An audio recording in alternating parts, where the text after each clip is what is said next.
Hello, and welcome to You Should Hear This, a podcast for the Everyday Association professional. I'm Chris Beeman, your host.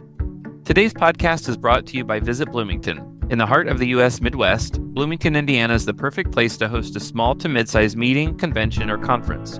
Offering unique and flexible venues available to groups of up to 400 people, as well as a hub for higher education at Indiana University, a nationally revered culinary scene, and natural wonders like the Hoosier National Forest and Monroe Lake, Bloomington is sure to wow your guests during and after your event. Go to visitbloomington.com to start planning your next meeting. A self-described association contrarian, Jeff Cagna is a respected advisor and author specializing in association governance and foresight. With over 2 decades of experience, including service on several organizations' board of directors, he has dedicated his career to helping associations navigate a turbulent world. Known for his unorthodox thinking and commitment to advancing next practices in the association sector, Jeff is the founder of Foresight First LLC, where he helps association boards set a higher standard of stewardship, governing, and foresight. Welcome, Jeff. Chris, thanks very much for having me on the show. Absolutely. It's great to be here with you.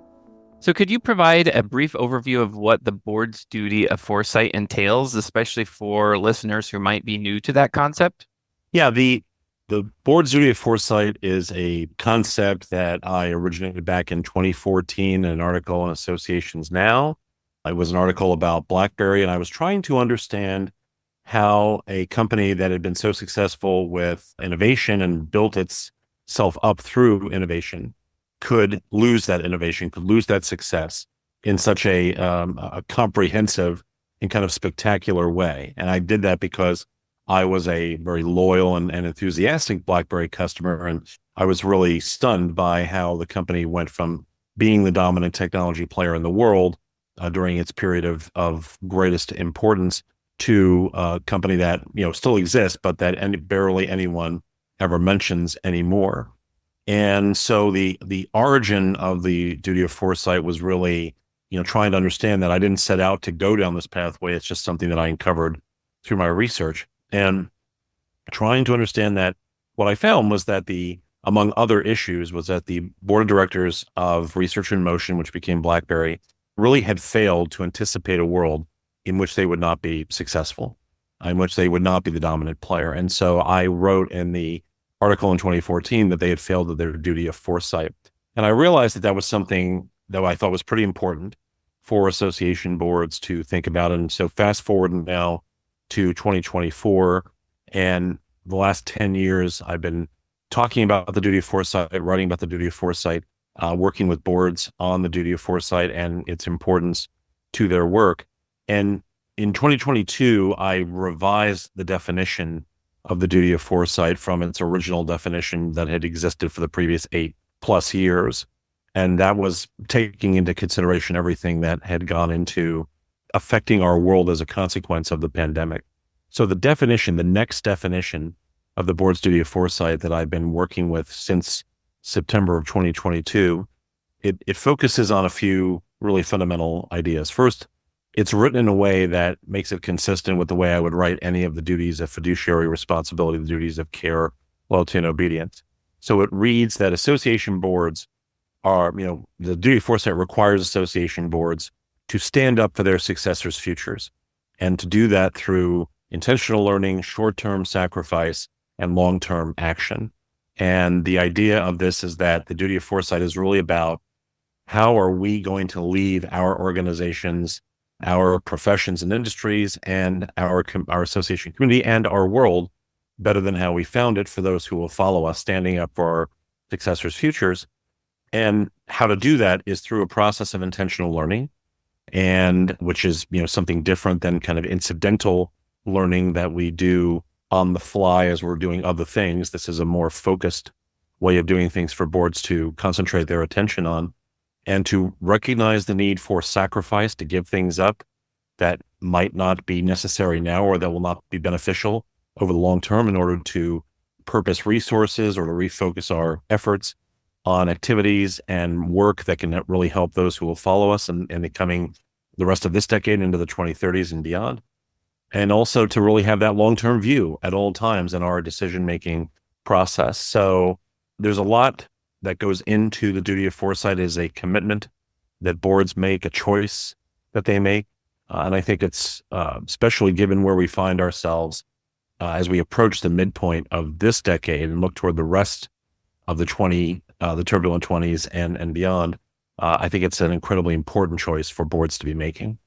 Well, Jeff, I feel like there's, especially as an association professional, I feel like there's a lot to unpack there. And I think one thing in particular that strikes me is your use of when you started, your use of the example of BlackBerry, because as association staff, and I assume our boards are doing this as well, we often look to those companies that have failed and try to analyze why they failed. And, part of it, let's not dive into this now, but part of that conversation makes me wonder, are there companies that we should be turning to and looking at that are innovating, putting in air quotes, that are ahead of the curve, that are focused on that foresight? Maybe we can get to that later in the conversation. But first I want to ask you about how this differs from what boards would think of in terms of traditional strategic planning, and how do they relate to each other? So there's no question that there is a relationship between foresight and strategy. I think it's important for me to say that I'm not an advocate for strategic planning. I believe strategy needs to be a process of learning that organizations engage on a continuous basis, rather than the idea of having a discrete, quote unquote, strategic plan, which generally is neither. It's neither strategic nor really a plan. And so I do see the connection, obviously. And there are a lot of people in the world of foresight who talk about foresight as strategic foresight, that the idea is that foresight informs strategy. I see them as related, but separate kinds of activities. So the purpose of strategy is to really figure out how we're going to create value on a relatively short-term basis, the next 12, 24, 36 months for our stakeholders. What's that going to look like? And then foresight is really thinking beyond that, looking beyond the strategy window, if you will, a 36-month strategy window, looking into a longer term or somewhat longer term future. I tend to encourage boards to think about an 84-month time horizon beyond strategy, which I refer to as the foresight horizon, as the place where I would love for them to focus their attention, what comes after the strategy. So there's definitely a different purpose. Foresight is really about learning with the future, trying to understand where it could go, anticipating and preparing for those futures. And whereas strategy is much more about how we serve stakeholders today. So it's a different focus, different time horizons, as I've said. One is shorter term, one is somewhat longer term, different people being involved in the conversation, where, we want to have current stakeholders very actively involved in the strategy conversation. Our foresight conversations would certainly involve our current stakeholders, but would definitely want to go beyond that. We definitely want to reach out beyond to other voices that are in adjacent spaces to the ones in which our organizations operate, and bring in a variety of different perspectives, even people from well outside the boundaries of our organizations as we currently define them. So there's as I said, no question that foresight and strategy have a relationship. They should be talking to each other. Whoever's working on strategy should be talking also to those working on foresight.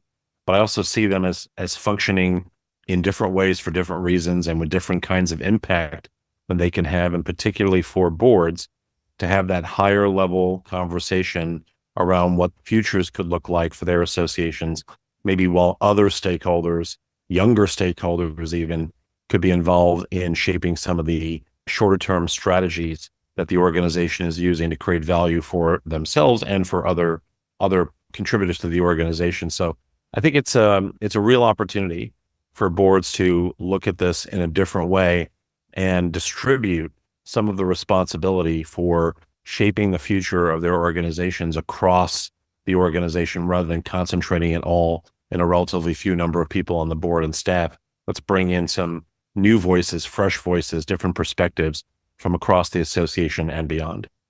So it sounds like the concept of foresight is more of a culture shift and a mindset shift than, something like strategic planning, where all of the stakeholders, the board, they're just looking for that deliverable, right? They want the laid out plan that says we're going to do this, this, and this by this date, and everyone, you can map, the metrics to it and so forth, and everyone feels good. They've put it behind, but the idea of foresight is more of a culture shift. Would you say that's accurate? Well, I know some people talk about it that way. I prefer not to think of it in that way. I think we put a lot of emphasis on trying to create so many different kinds of cultures and organizations, it gets confusing. I see Foresight as a set of practices that we can implement, methodologies that we can use to change the shape of the conversation. I see it as a habit of mind that boards can adopt as part of their work, and that can be supported by others. So I see it a little differently. I know, again, there's a lot of discussion about the idea of a culture of foresight. That's not, again, really how I think about it. I want us to, it just feels a little too soft to me.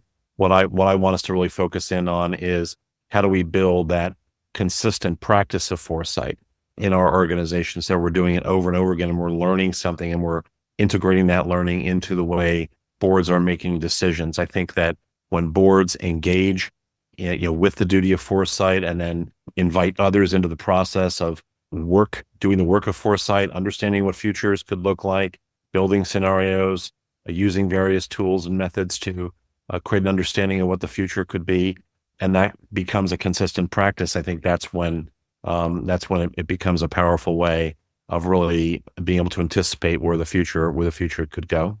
Awesome. Yeah. Okay. Thanks for diving into that, because I think that's an important distinction and something that is good for me and other listeners to think about. So you wrote an article recently titled "Why the Board's Duty of Foresight Remains a Radical Idea 10 Years Later." And I'd like to, in this interview, draw attention to your use of the words radical idea. Can you share a little bit with us why this concept is considered radical and what challenges it poses to traditional board governance?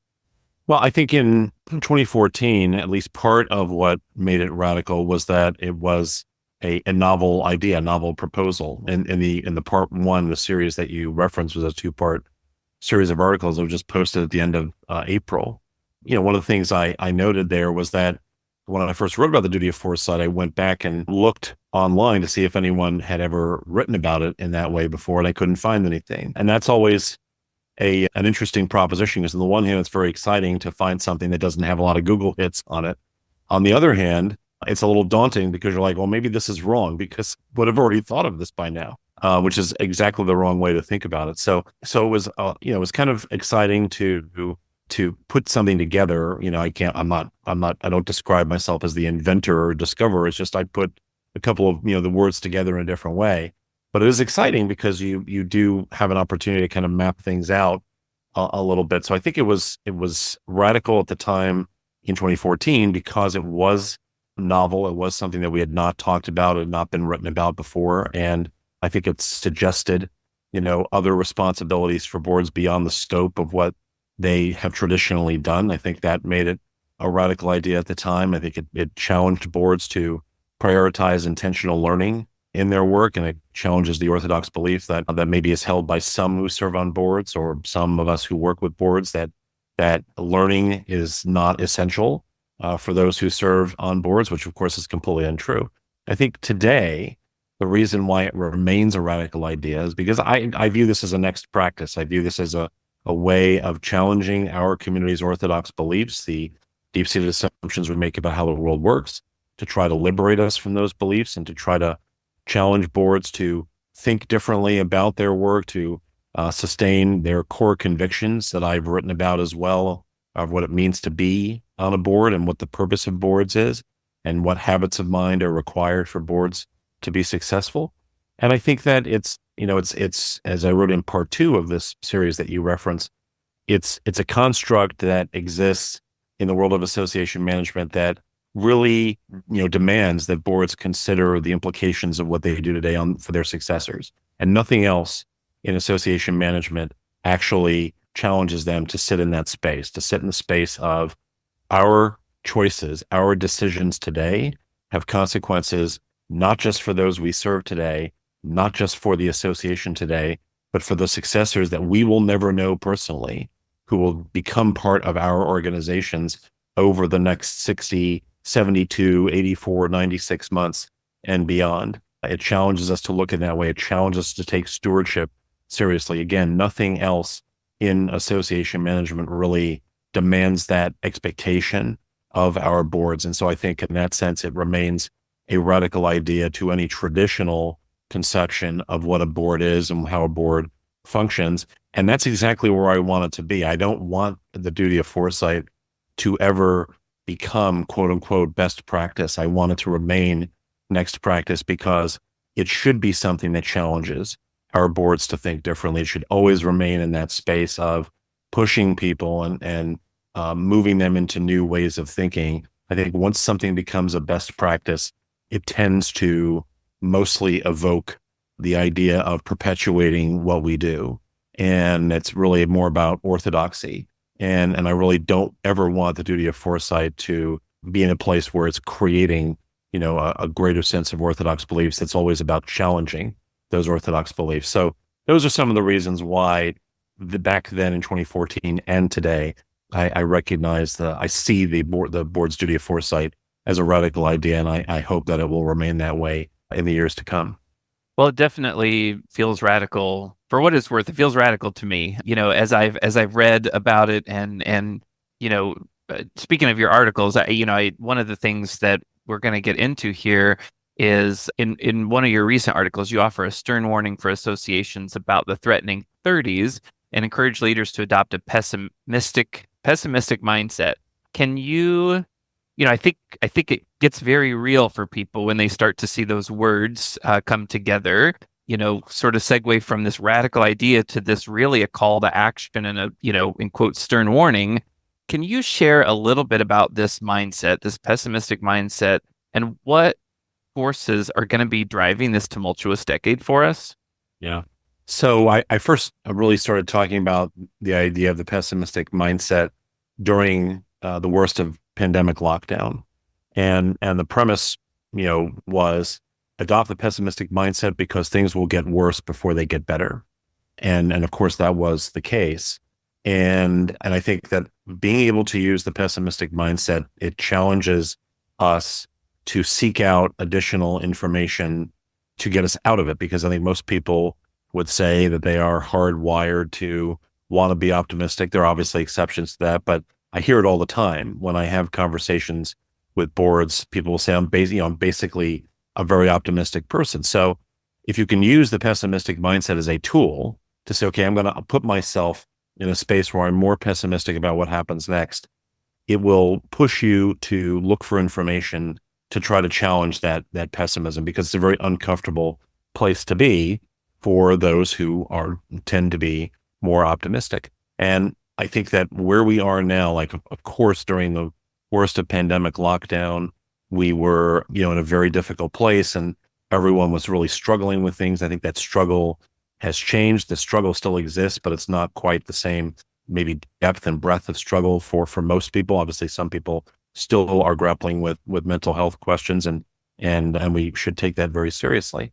But I think as we look toward the rest of this decade and the challenges before us and going into the 2030s, I do think that it's very useful for us to be able to see the relationship between optimism and pessimism, not as a choice, but as a dynamic balance, that we're going to, even the most optimistic person is going to see things that will make them pessimistic, and that they should not ignore those things. And even the most pessimistic person should, be looking for things that will increase their sense of optimism, even if it's just a little bit.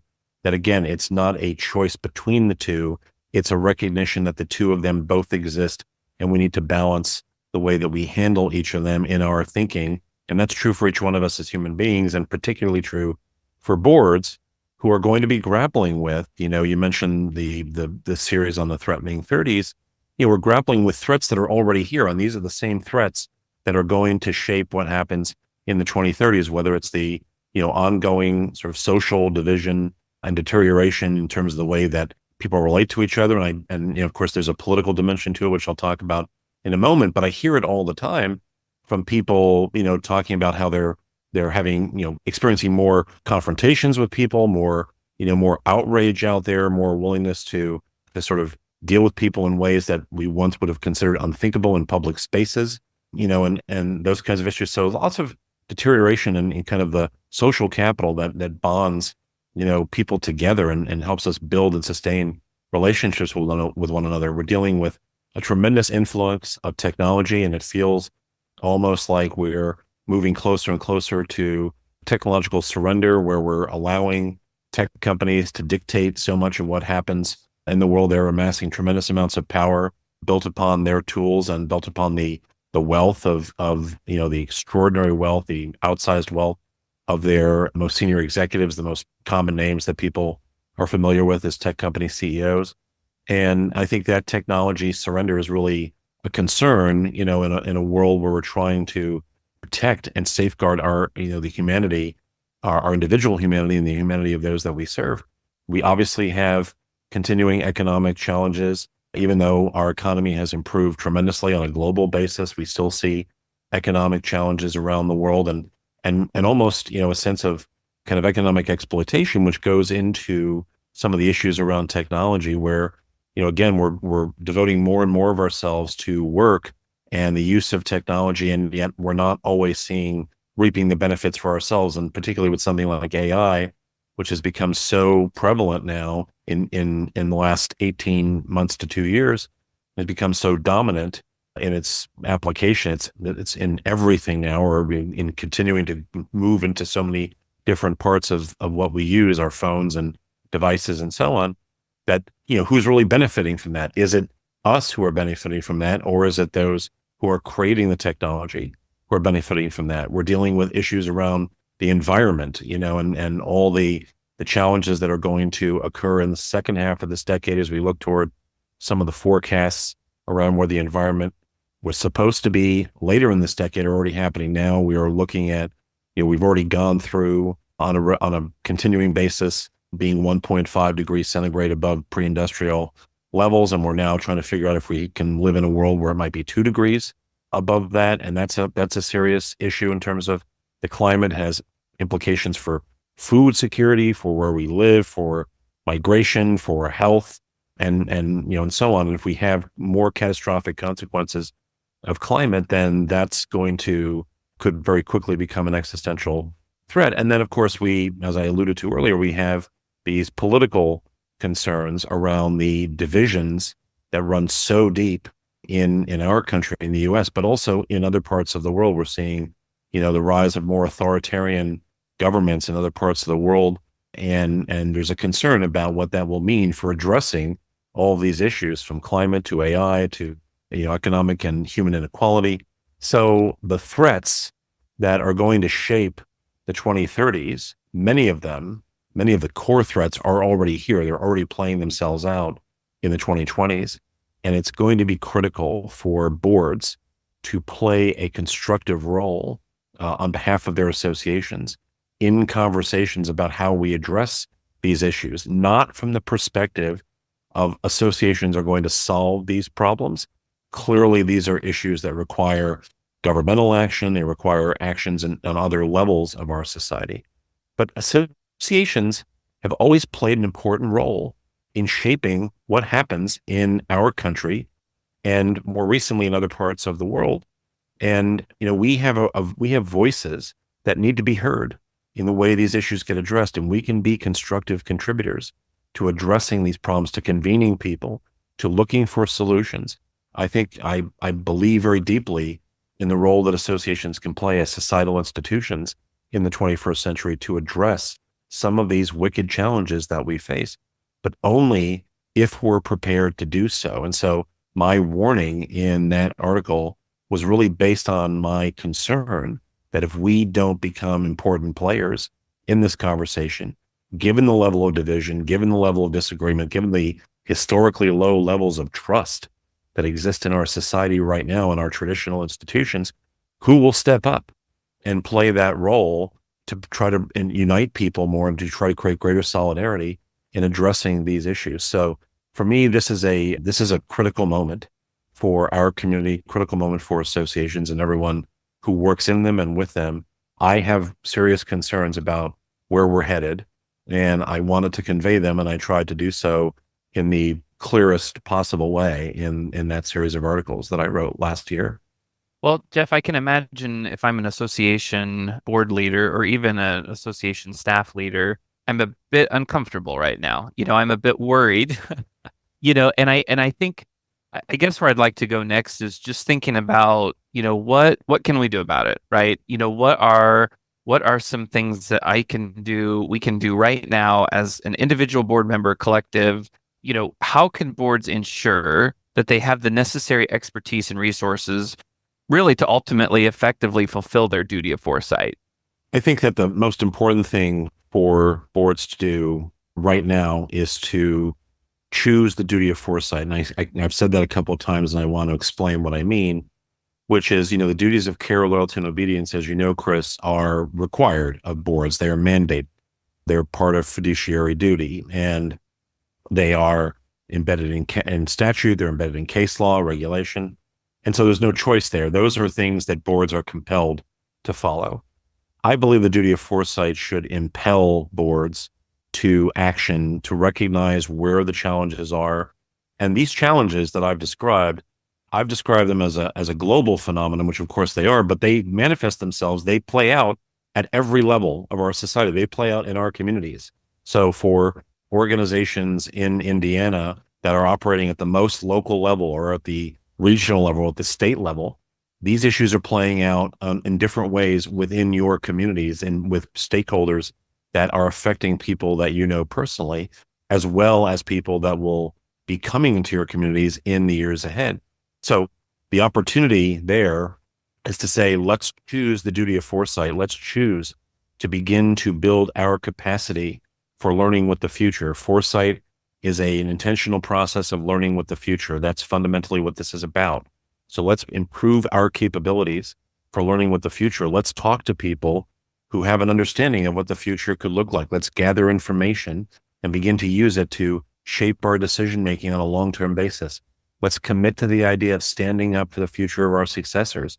Let's commit to the idea of doing the intentional learning I just described. Let's commit to the idea of sacrificing something, or perhaps more than one thing, that we're doing now that does not really have long-term benefit, and use those resources to try to create something that does.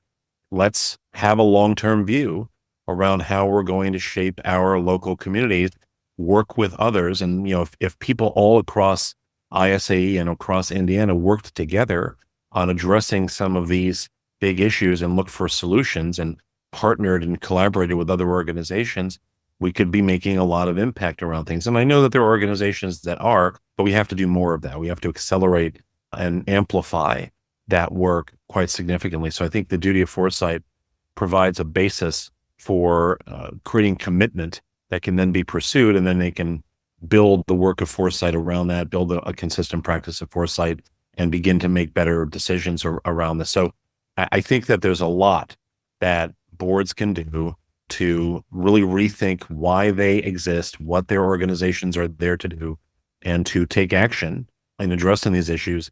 Even if they think it's a relatively small kind of action, it's still a positive. It can be a positive action. So wouldn't want anyone to feel like, well, because they're a small and along various metrics, they don't have a lot of resources, they don't have a lot of staff, whatever the issues might be.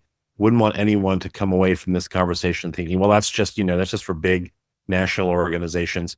We need big national organizations and international organizations involved too, but we also need a lot of small, local, regional, state organizations working together to address things as well. So everyone has a role to play in all of this. And I hope that everyone listening to this will consider how they can start to do something by embracing the duty of foresight and look for opportunities then to act on the basis of the learning that they would do as a result of their commitment to the duty of foresight.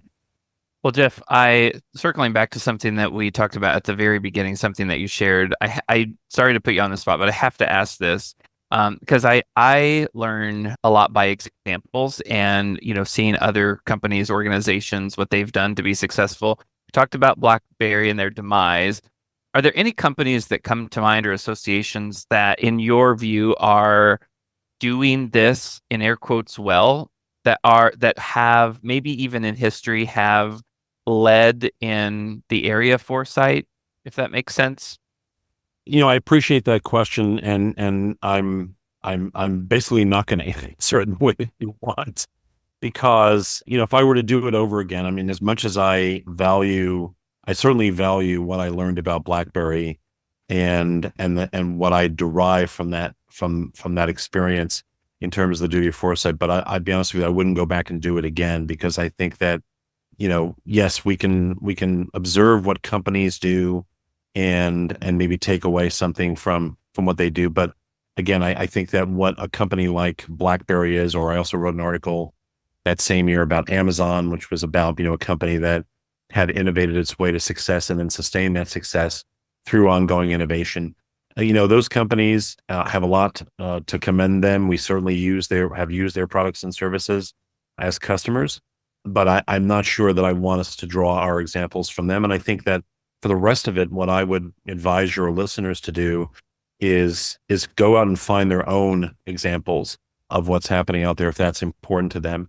But I think the most important thing they can do is to start to take their own action. I think the longer people wait to see if someone else is doing it, and therefore it's okay for them to do it, the harder it's going to be. I think it's already a very challenging process because we've pushed this to such a late stage in things. Like, we've pushed this so far down the road. We could have been having this conversation, 5 years ago or more, but we didn't. So here we are now. So I think our challenge is to do our learning and discover the things that we need to discover to reinforce the importance of the work, but to start the work. And so I would certainly encourage people to do their own independent inquiry to figure out how they want to move their organizations forward and not rely upon what other people are doing. Find those people as you are going out doing your own work, because you've got responsibilities for your own organizations. That's where I would begin.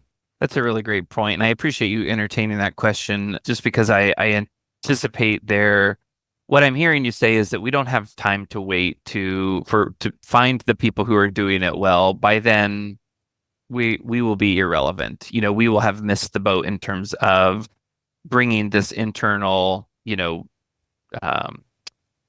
having the responsibility internally in order to make change. We're going to miss the boat entirely if we wait to see how someone else did it. Yeah, I mean, I think that, I think our organizations, we have agency. Like, we have the ability to choose things that we want to do and to act upon them.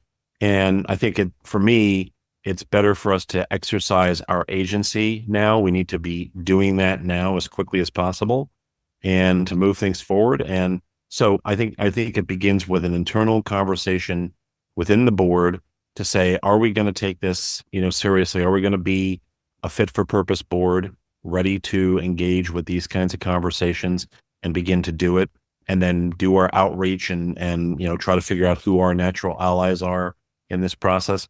To me, that's a better use of our time, attention, and energy than trying to do a separate independent process of validating whether or not this is something we want to do. Like, this is a choice between doing it or waiting. And then maybe a year from now, my biggest concern is that a year from now or 3 years from now or 5 years from now, people will look back and say, why didn't we do something sooner? And then we'll have to have a much harder conversation. And so I think this is the time for us to take seriously the idea of action, and let's get going on doing this, because we're already playing catch up on a lot of this. Absolutely. Well, Jeff, just in closing, is there anything else that you would like to share in terms of what you see about the future trajectory of the duty of foresight for association boards, or what advice you could offer to board leaders who are listening in about the importance of the duty of foresight as we conclude? Yeah, and I think on the advice, it dovetails well with what we've just been talking about. But let me address the first part of your question first, which is, the future trajectory. I don't know exactly what the future trajectory of the duty of foresight will be, but I can say this, which is, I think it goes back to our conversation about it being a radical idea. When I came out with the next definition in 2022, that was a decision that I thought was something I wanted to do, because, as I said, I was looking at everything that we had gone through over the previous 2 years or so, 2+ years of the pandemic. What were the implications of living in a world that had experienced something like that, and all the follow-on consequences of the pandemic? And so I knew that the definition had to change to take into consideration what had happened. And I know that this definition will change again at some point. I just don't know when, right? So that's why I refer to it as the next definition, because I know there'll be another definition. There will be another next definition of the duty of foresight, and maybe more than one in the years ahead as the world adapts. And I think that's, another thing that I wrote about in this article, in this series, on why it's a radical idea, which is, it's going to continue to shift and change and adapt to the realities of the world in which we're operating. And it will always be, sort of connected to the idea of learning that it espouses, right? It's all about intentional learning. That same intentional learning will always be a part of how the next definition of the duty of foresight will continue to evolve. My advice to boards and to CEOs and to others who are working with boards, and again, it goes back to our just recent conversation around, what do you do? What should we be doing? And how should we be addressing the steps we take?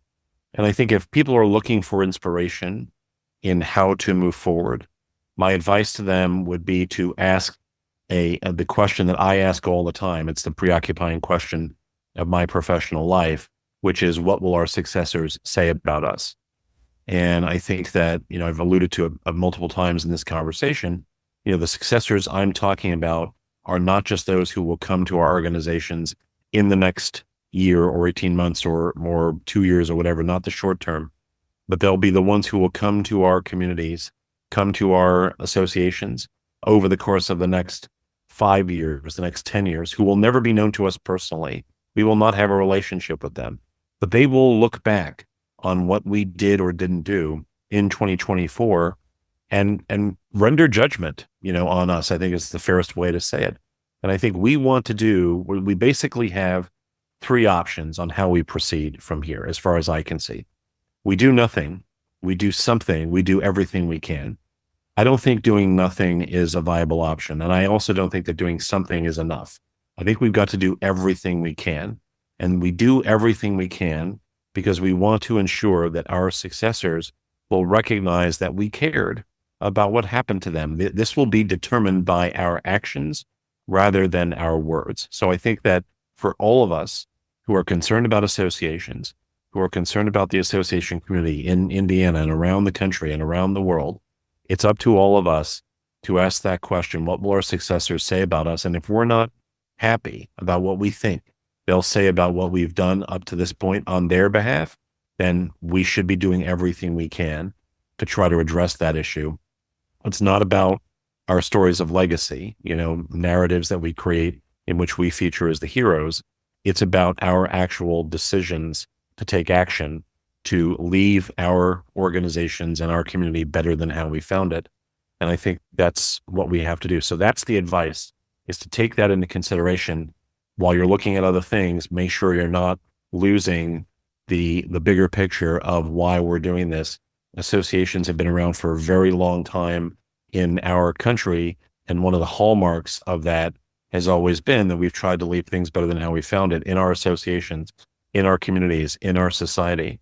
And I think we want to get back to that idea in our thinking. And this is a way for us to do it through the commitment we make to the duty of foresight. So that would be my advice for boards and CEOs. Ask that question all the time. What will our successors say about us? And then work toward getting to an answer that is going to make a difference in their lives. And I believe it'll also make an important difference in the success of the association today. What a question to ask ourselves.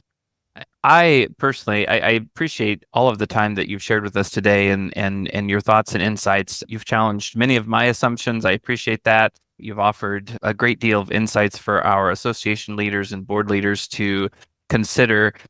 Hypothetically, if there are individuals listening today that say, that are intrigued by this, that say, I need to know more, we've got to adopt this. How can people either be in touch with you and or learn more about these concepts and what you've shared today?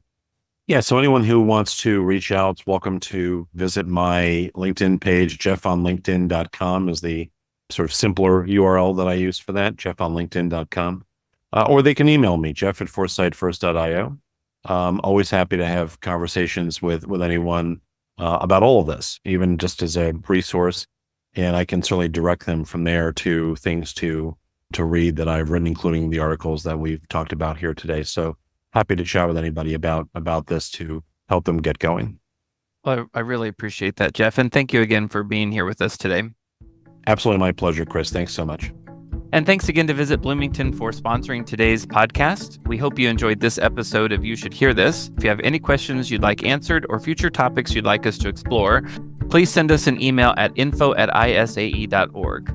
Thank you for your leadership of your associations, and I'll see you over on the next episode of You Should Hear This.